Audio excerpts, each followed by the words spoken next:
कौसल्या सुप्रजा रामपूर्वा सन्ध्या प्रवर्तते। उत्तिष्ठ नरशार्दूल कर्तव्यं दैवमाह्निकम्। उत्तिष्ठोत्तिष्ठ गोविन्द उत्तिष्ठ गरुडध्वज उत्तिष्ठ कमलाकान्त त्रैलोक्यं मङ्गलं कुरु। मातः समस्तजगतां मधुकैटभारे वक्षो विहारिणि मनोहर दिव्यमूर्ते। श्रीस्वामिनि श्रितजनप्रियदानशीले श्रीवेङ्कटेश दयिते तव सुप्रभातम्। तव सुप्रभातमरविन्दलोचने भवतु प्रसन्नमुखचन्द्रमण्डले। विधिशङ्करेन्द्रवनिताभिरर्चिते वृषशैलनाथ दयिते दयानिधे।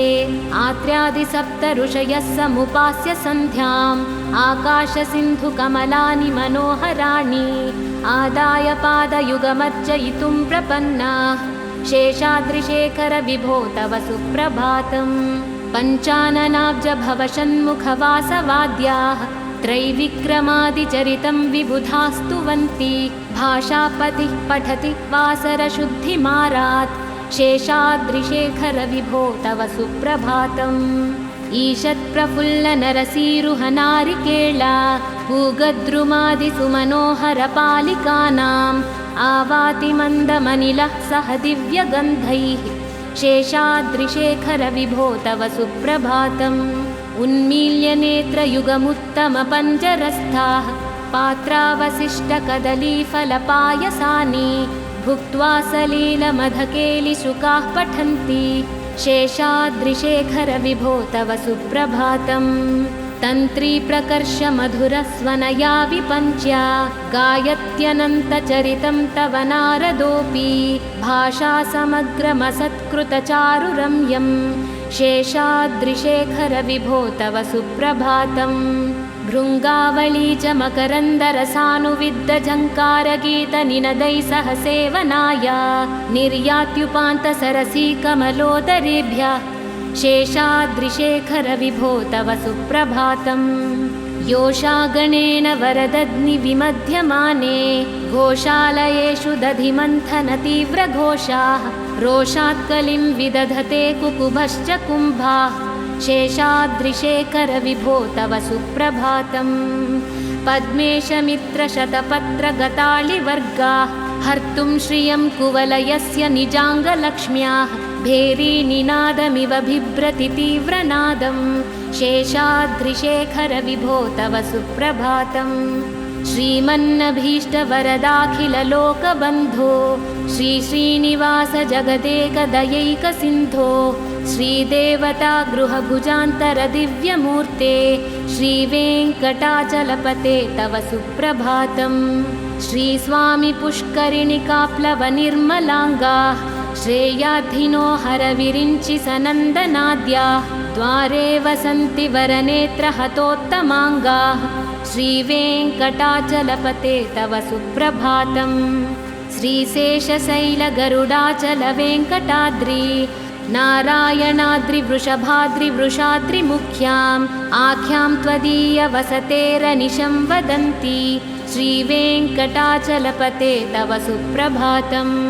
सेवापराः शिवसुरेश कृशानुधर्मरक्षोऽम्बुनाथ पवमानधनाधिनाथाः बद्धाञ्जलिप्रविलसन्निजशीर्षदेशाः श्रीवेङ्कटाचलपते तव सुप्रभातम्। धाटीषु ते विहगराज मृगाधिराजा नागाधिराज गजराज हयाधिराजाः स्वस्वाधिकारमहिमाधिकमर्धयन्ते श्रीवेङ्कटाचलपते तव सुप्रभातम्।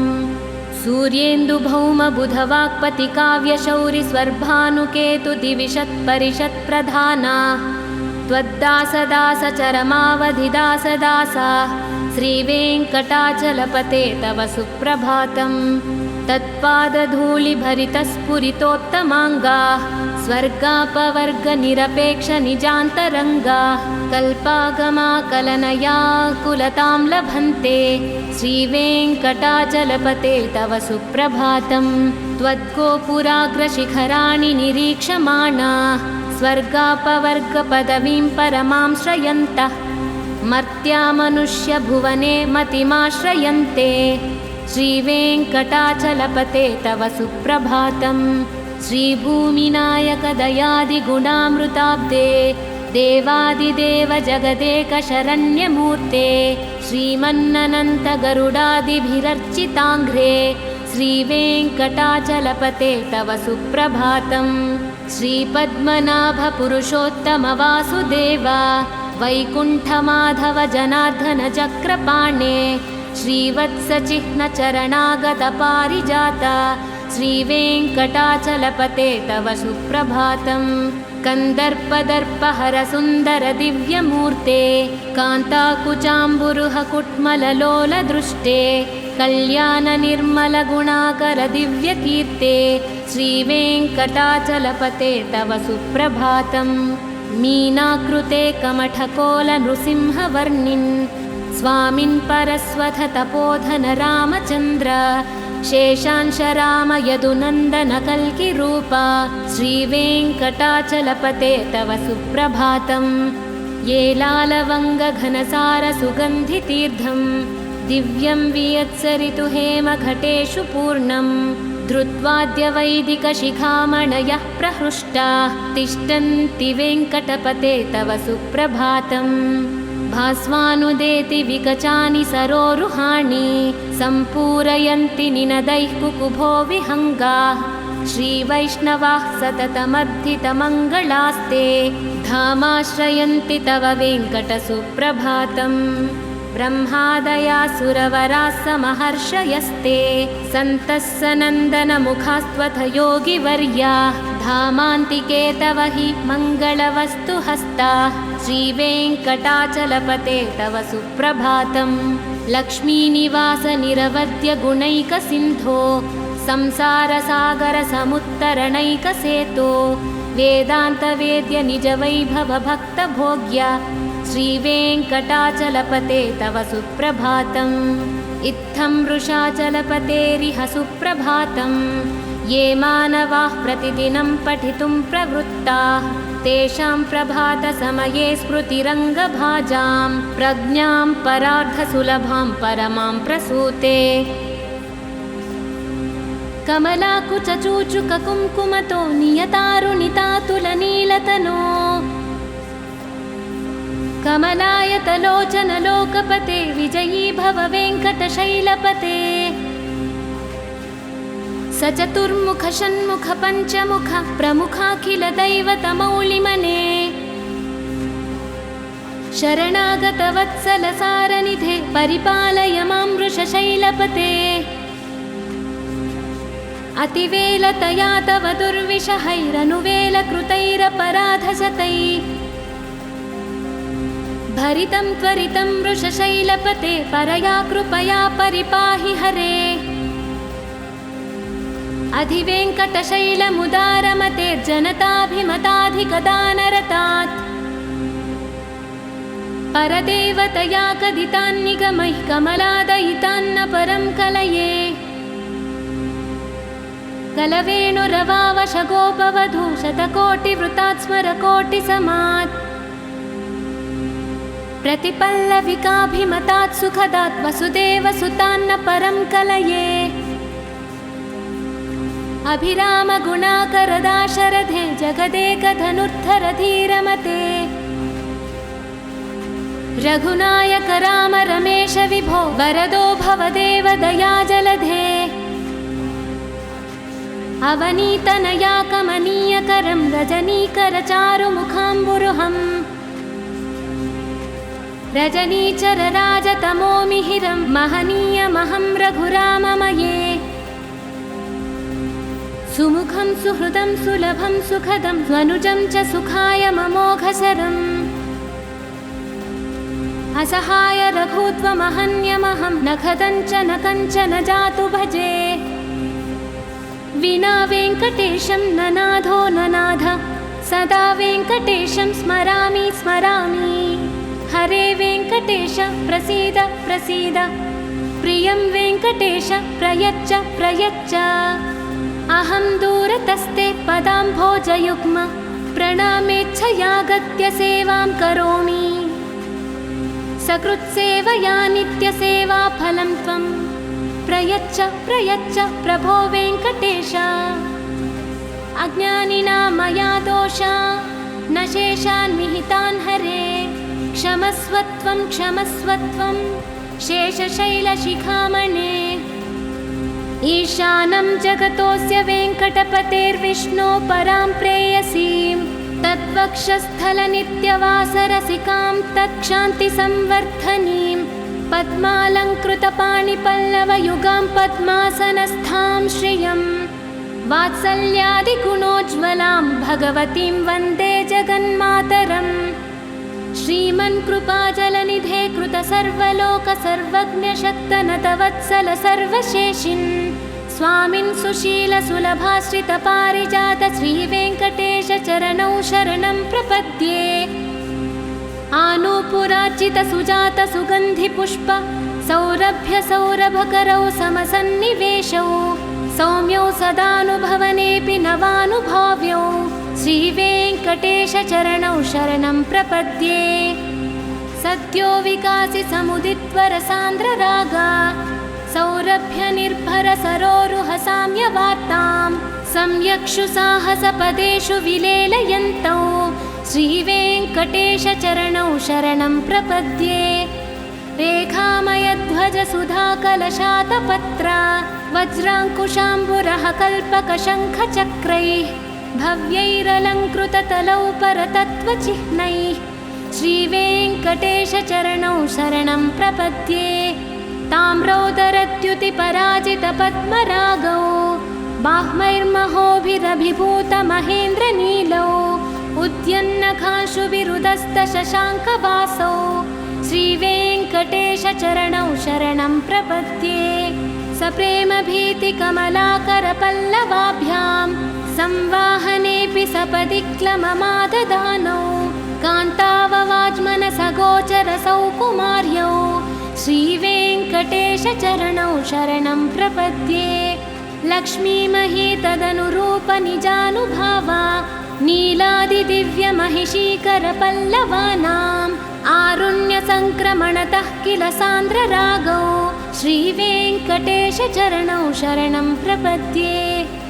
नित्यानमद्विधिः शिवादिकिरीटकोटि प्रत्युक्तदीप्तनवरत्नमहाप्ररोहैः नीराजनविधिमुदारमुपादधानौ श्रीवेङ्कटेशचरणौ शरणं प्रपद्ये। विष्णोपदे परम इत्युदितप्रशंसौ यौ मध्व उत्स इति भोग्यतयाप्युपातौ भूयस्तथेति तव पाणितलौ प्रतिष्ठौ श्रीवेङ्कटेशचरणौ शरणं प्रपद्ये। पार्थाय तत्सदृशसारथिना त्वयैव यौ दर्शितौ स्वचरणौ शरणं व्रजेति भूयोऽपि मह्यमिह तौ करदर्शितौ ते श्रीवेङ्कटेशचरणौ शरणं प्रपद्ये। मुन्मूर्ध्निकालियफने विकटाटवीषु श्रीवेङ्कटाद्रिशिखरे सिरिसि श्रुतीनां चित्तेऽप्यनन्यमनसां सममाहितौ ते श्रीवेङ्कटेशचरणौ शरणं प्रपद्ये। आवलोनहृष्यतवनीतलकीर्णपुष्पौ श्रीवेङ्कटाद्रिशिखराभरणायमानौ आनन्दिताखिलमनोनयनौ तवैतौ श्रीवेङ्कटेशचरणौ शरणं प्रपद्ये। प्रायः प्रसन्नजनता प्रथमावगाह्यौ मातुः स्तनाविव शिशोरमृतायमानौ प्राप्तौ परस्परतुलामतुलान्तरौ ते श्रीवेङ्कटेशचरणौ शरणं प्रपद्ये। सत्त्वोत्तरैः सततसेव्यपदाम्बुजेन संसारतारकदयार्तृदृगञ्चलेन साम्योपयन्तृमुनिना मम दर्शितौ ते श्रीवेङ्कटेशचरणौ शरणं प्रपद्ये। श्रीशश्रिया घटिकया त्वदुपाय भावे प्राप्ये त्वयि स्वयमुपेयतया स्फुरन्त्या नित्याश्रिताय निरवध्य गुणाय तुभ्यं स्यां किङ्करो वृषगिरीश न जातु मह्यम्। श्रियः कान्ताय कल्याणनिधये निधयेऽर्थिनां श्रीवेङ्कटनिवासाय श्रीनिवासाय मङ्गलम्। लक्ष्मी सविभ्रमालोकसभ्रो विभ्रमचक्षुषे चक्षुषे सर्वलोकानां वेङ्कटेशाय मङ्गलम् श्रीवेङ्कटाद्रिशृङ्गाग्रमङ्गलाभरणाङ्घ्रये मङ्गलानां निवासाय श्रीनिवासाय मङ्गलम् सर्वावयवसौन्दर्यसम्पदे सर्वचेतसां सदा सम्मोहनायास्तु वेङ्कटेशाय मङ्गलम् नित्याय निरवध्याय सत्यानन्दचिदात्मने सर्वान्तरात्मने श्रीमद्वेङ्कटेशाय मङ्गलम् स्वतः सर्वविदे सर्वशक्तये सर्वशेषिणे सुलभाय सुशीलाय वेङ्कटेशाय मङ्गलम् परस्मै ब्रह्मणे पूर्णकामाय परमात्मने प्रयुञ्जे परतत्त्वाय वेङ्कटेशाय मङ्गलम्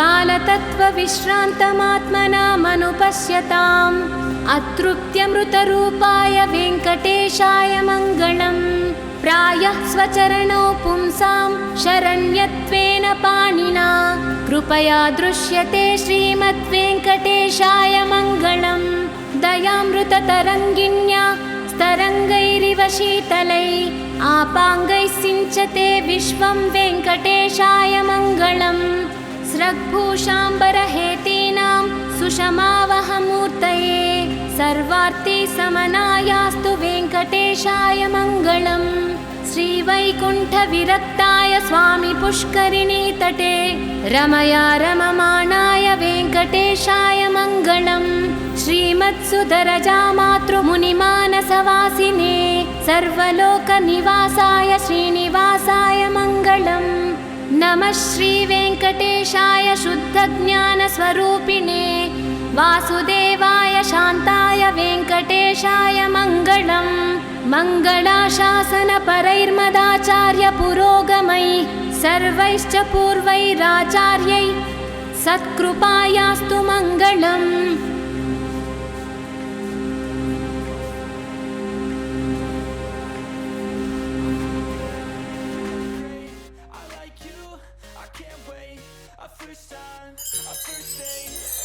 कौसल्या सुप्रजा रामपूर्वा सन्ध्या प्रवर्तते उत्तिष्ठ नरशार्दूला कर्तव्यं दैवमाह्निकम् उत्तिष्ठोत्तिष्ठ गोविन्द उत्तिष्ठ गरुडध्वजा उत्तिष्ठ कमलाकान्ता त्रैलोक्यं मङ्गलं कुरु मातः समस्तजगतां मधुकैटभारे वक्षो विहारिणि मनोहर दिव्यमूर्ते श्रीस्वामिनि श्रितजनप्रियदानशीले श्रीवेङ्कटेश दयिते तव सुप्रभातम् तव सुप्रभातमरविन्दलोचने भवतु प्रसन्नमुखचन्द्रमण्डले विधिशङ्करेन्द्रवनिताभिरर्चिते वृषशैलनाथदयिते दयानिधे आत्र्यादिसप्त ऋषयः समुपास्य सन्ध्याम् आकाशसिन्धुकमलानि मनोहराणि आदाय पादयुगमर्चयितुं प्रपन्नाः शेषाद्रिशेखर विभो तव सुप्रभातम् पञ्चाननाब्जभवषण्मुखवासवाद्याः त्रैविक्रमादिचरितं विबुधास्तुवन्ति भाषापतिः पठति वासरशुद्धिमारात् शेषाद्रिशेखर विभो तव सुप्रभातम् ईषत्प्रफुल्लनरसीरुहनारिकेला पूगद्रुमादिसुमनोहरपालिकानाम् आवाति मन्दमनिलः सह दिव्यगन्धैः शेषाद्रिशेखर विभो तव सुप्रभातम् उन्मील्यनेत्रयुगमुत्तमपञ्जरस्थाः पात्रावशिष्टकदलीफलपायसानि भुक्त्वा सलीलमधकेलिशुकाः पठन्ति शेषाद्रिशेखर विभो तव सुप्रभातम् तन्त्रीप्रकर्षमधुरस्वनया विपञ्च्या गायत्यनन्तचरितं तव नारदोऽपि भाषासमग्रमसत्कृतचारुरम्यं शेषाद्रिशेखर विभो तव सुप्रभातम् भृङ्गावली च मकरन्दरसानुविद्धझङ्कारगीतनिनदैः सह सेवनाय निर्यात्युपान्तसरसी कमलोदरेभ्यः शेषाद्रिशेखर विभो तव सुप्रभातम् योषागणेन वरदग्निविमध्यमाने घोषालयेषु दधिमन्थनतीव्रघोषाः रोषात्कलिं विदधते कुकुभश्च कुम्भाः शेषाद्रिशेखरविभो तव सुप्रभातम् पद्मेशमित्रशतपत्रगतालिवर्गाः हर्तुं श्रियं कुवलयस्य निजाङ्गलक्ष्म्याः भेरीनिनादमिव बिभ्रति तीव्रनादं शेषाद्रिशेखरविभो तव सुप्रभातम् श्रीमन्नभीष्टवरदाखिललोकबन्धो श्रीश्रीनिवास जगदेकदयैकसिन्धो श्रीदेवता गृहभुजान्तरदिव्यमूर्ते श्रीवेङ्कटाचलपते तव सुप्रभातम् श्रीस्वामि पुष्करिणिकाप्लवनिर्मलाङ्गाः श्रेयाधिनो हरविरिञ्चि सनन्दनाद्याः द्वारे वसन्ति वरनेत्रहतोत्तमाङ्गाः श्रीवेङ्कटाचलपते तव सुप्रभातम् श्रीशेषशैलगरुडाचलवेङ्कटाद्रि नारायणाद्रिवृषभाद्रिवृषाद्रिमुख्याम् आख्यां त्वदीयवसतेरनिशं वदन्ति श्रीवेङ्कटाचलपते तव सुप्रभातम् सेवापराः शिवसुरेशकृशानुधर्मरक्षोऽम्बुनाथ पवमानधनाधिनाथाः बद्धाञ्जलिप्रविलसन्निजशीर्षदेशाः श्रीवेङ्कटाचलपते तव सुप्रभातम् धाटीषु ते विहगराज मृगाधिराज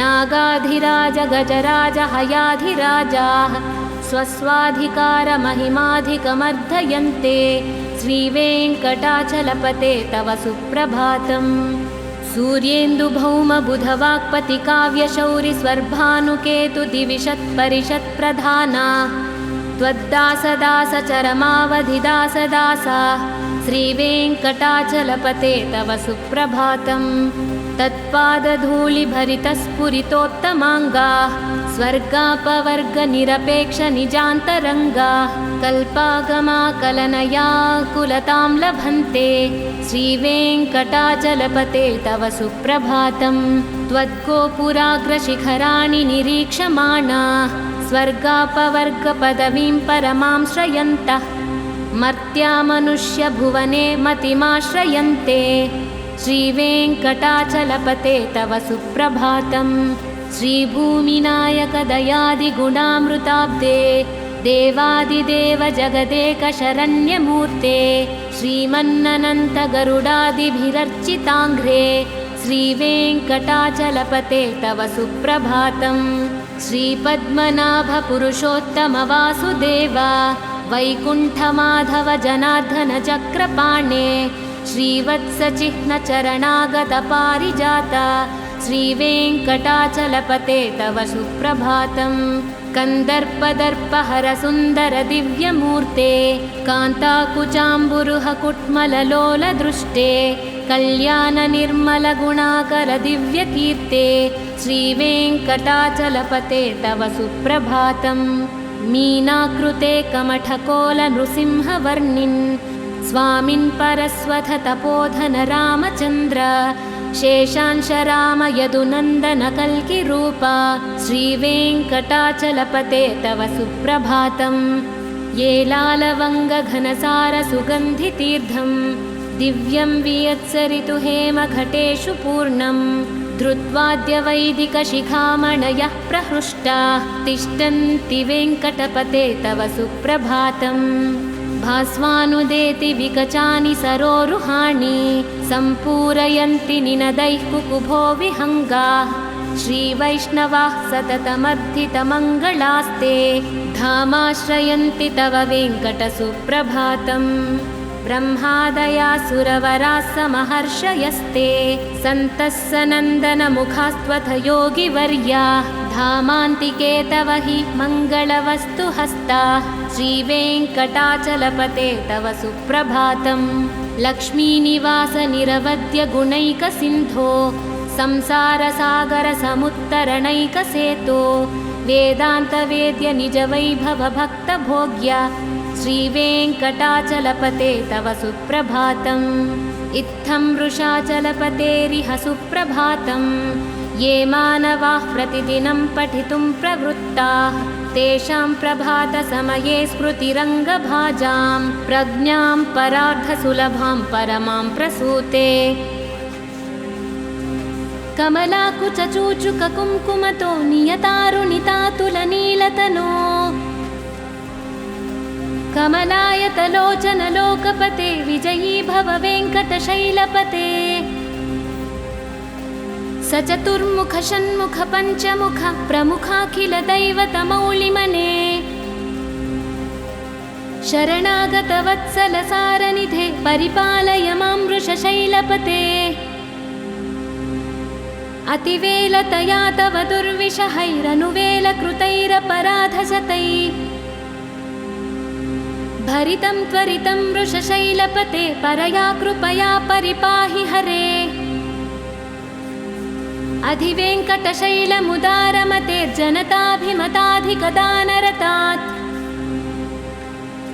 परदेवतया कदितान्निगमैः कमलादयितान्न परं कलये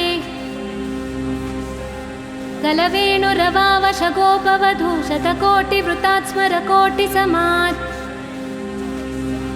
प्रतिपल्लविकाभिमतात् सुखदात् वसुदेवसुतान्न परं कलये अभिरामगुणाकरदाशरथे जगदेकधनुर्धरधीरमते रघुनायक राम रमेश विभो वरदो भवदेव दयाजलधे अवनीतनया कमनीयकरं रजनीकरचारुमुखाम्बुरुहम् रजनीचरराजतमोमिहिरं महनीयमहं रघुराममये सुमुखं सुहृदं सुलभं सुखदं स्वनुजं च सुखाय ममोघशरम् असहाय रघुत्वमहन्यमहं न खदञ्च न कञ्चन जातु भजे विना वेङ्कटेशं न नाथो न नाथ सदा वेङ्कटेशं स्मरामि स्मरामि हरे वेङ्कटेश प्रसीद प्रसीद प्रियं वेङ्कटेश प्रयच्छ प्रयच्छ अहं दूरतस्ते पदाम्भोजयुग्म प्रणामेच्छयागत्य सेवां करोमि सकृत्सेवया नित्यसेवाफलं त्वं प्रयच्छ प्रयच्छ प्रभो वेङ्कटेश अज्ञानिना मया दोषा न शेषान् विहितान् हरे क्षमस्वत्वं क्षमस्वत्वं शेषशैलशिखामणे ईशानं जगतोऽस्य वेङ्कटपतेर्विष्णो परां प्रेयसीं तद्वक्षस्थलनित्यवासरसिकां तत्क्षान्तिसंवर्धनीं पद्मालङ्कृतपाणिपल्लवयुगां पद्मासनस्थां श्रियं वात्सल्यादिगुणोज्ज्वलां भगवतीं वन्दे जगन्मातरम् श्रीमन्कृपाजलनिधे कृतसर्वलोकसर्वज्ञशक्तनतवत्सल सर्वशेषिन् स्वामिन् सुशीलसुलभाश्रितपारिजात श्रीवेङ्कटेश चरणौ शरणं प्रपद्ये आनूपुरार्चितसुजात सुगन्धिपुष्प सौरभ्य सौरभकरौ समसन्निवेशौ सौम्यौ सदानुभवनेऽपि नवानुभाव्यौ श्रीवेङ्कटेश चरणौ शरणं प्रपद्ये सद्यो विकासि समुदित्वरसान्द्ररागा सौरभ्य निर्भर सरोरुह साम्यवार्तां सम्यक्षु साहसपदेषु विलेलयन्तौ श्रीवेङ्कटेश चरणौ शरणं प्रपद्ये रेखामयध्वज सुधाकलशातपत्र वज्राङ्कुशाम्बुरः कल्पकशङ्खचक्रैः भव्यैरलङ्कृततलौ परतत्त्वचिह्नैः श्रीवेङ्कटेश चरणौ शरणं प्रपद्ये ताम्रोदरद्युतिपराजितपद्मरागौ बाह्मैर्महोभिरभिभूतमहेन्द्रनीलौ उद्यन्नखांशुविरुदस्तशशाङ्कवासौ श्रीवेङ्कटेश चरणौ शरणं प्रपद्ये सप्रेमभीतिकमलाकरपल्लवाभ्यां संवाहनेऽपि सपदि क्लममाददानौ कान्ताववाज्मनसगोचरसौ कुमार्यौ श्रीवेङ्कटेश चरणौ शरणं प्रपद्ये लक्ष्मीमही तदनुरूपनिजानुभावा नीलादिदिव्यमहिषीकरपल्लवानां आरुण्यसङ्क्रमणतः किल सान्द्ररागौ श्रीवेङ्कटेशचरणौ शरणं प्रपद्ये। नित्यानमद्विधिः शिवादिकिरीटकोटि प्रत्युक्तदीप्तनवरत्नमहाप्ररोहैः नीराजनविधिमुदारमुपादधानौ श्रीवेङ्कटेशचरणौ शरणं प्रपद्ये। विष्णोपदे परम इत्युदितप्रशंसौ यौ मध्व उत्स इति भोग्यतयाप्युपातौ भूयस्तथेति तव पाणितलौ प्रतिष्ठौ श्रीवेङ्कटेशचरणौ शरणं प्रपद्ये। पार्थाय तत्सदृशसारथिना त्वयैव यौ दर्शितौ स्वचरणौ शरणं व्रजेति भूयोऽपि मह्यमिह तौ करदर्शितौ ते श्रीवेङ्कटेशचरणौ शरणं प्रपद्ये। मुन्मूद्निकालियफने विकटाटवीषु श्रीवेङ्कटाद्रिशिखरे सिरिसि श्रुतीनां चित्तेऽप्यनन्यमनसां सममाहितौ ते श्रीवेङ्कटेशचरणौ शरणं प्रपद्ये। आवलोनहृष्यदवनीतलकीर्णपुष्पौ श्रीवेङ्कटाद्रिशिखराभरणायमानौ आनन्दिताखिलमनोनयनौ तवैतौ श्रीवेङ्कटेशचरणौ शरणं प्रपद्ये। प्रायः प्रसन्नजनता प्रथमावगाह्यौ मातुः स्तनाविव शिशोरमृतायमानौ प्राप्तौ परस्परतुलामतुलान्तरौ ते श्रीवेङ्कटेशचरणौ शरणं प्रपद्ये। सत्त्वोत्तरैः सततसेव्यपदाम्बुजेन संसारतारकदयार्तृदृगञ्चलेन साम्योपयन्तृमुनिना मम दर्शितौ ते श्रीवेङ्कटेशचरणौ शरणं प्रपद्ये। श्रीशश्रिया घटिकया त्वदुपाय भावे प्राप्ये त्वयि स्वयमुपेयतया स्फुरन्त्या नित्याश्रिताय निरवध्य गुणाय तुभ्यं स्यां किङ्करो वृषगिरीश न जातु मह्यम्। श्रियः कान्ताय कल्याणनिधये निधयेऽर्थिनां श्रीवेङ्कटनिवासाय श्रीनिवासाय मङ्गलम्। लक्ष्मी सविभ्रमालोकसभ्रो विभ्रमचक्षुषे चक्षुषे सर्वलोकानां वेङ्कटेशाय मङ्गलम्। श्रीवेङ्कटाद्रिशृङ्गाग्रमङ्गलाभरणाङ्घ्रये मङ्गलानां निवासाय श्रीनिवासाय मङ्गलम्। सर्वावयवसौन्दर्यसम्पदे सर्वचेतसां सदा सम्मोहनायास्तु वेङ्कटेशाय मङ्गलम्। नित्याय निरवध्याय सत्यानन्दचिदात्मने सर्वान्तरात्मने श्रीमद्वेङ्कटेशाय मङ्गलम्। स्वतः सर्वविदे सर्वशक्तये सर्वशेषिने सुलभाय सुशीलाय वेङ्कटेशाय मङ्गलम्। परस्मै ब्रह्मणे पूर्णकामाय परमात्मने प्रयुञ्जे परतत्त्वाय वेङ्कटेशाय मङ्गलम्।